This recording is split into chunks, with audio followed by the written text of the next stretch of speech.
अपने ही खून से लिखीला चिठिया, पापा माई के बिना तरसे तुहार बिटिया।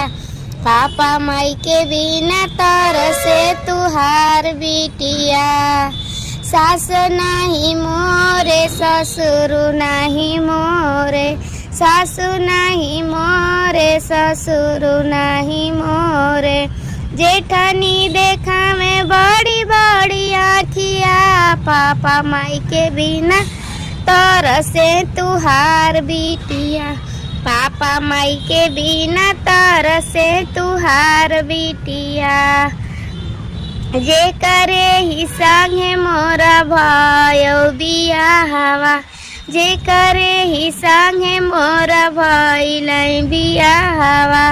उहो कहे न लगाला फांसिया, पापा माई के बिना तरसे तुहार बिटिया। उहो कहे न लगाला फांसिया, पापा माई के बिना तरसे तुहार बिटिया। ना नदी सुनावे मोरी तानवा में हानवा, ना नदी सुनावे मोरी तानवा में हानवा।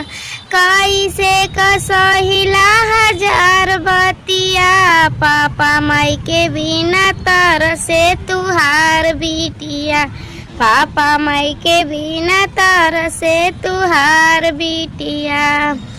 कैसे कसहिना हजार बतिया, पापा माई के बिना तरसे तुहार बिटिया। लिखतानी आखरी लिखतानी खून से आखिरी चिठिया, पापा माई के बिना तरसे तुहार बिटिया। पापा माई के बिना तरसे तुहार बिटिया। मेरा वीडियो कैसा लगा कमेंट में ज़रूर बताइए। अच्छा लगा तो शेयर सब्सक्राइब करना ना भूलें। फिर मिलेंगे नेक्स्ट वीडियो में, तब तक के लिए धन्यवाद। Bye by.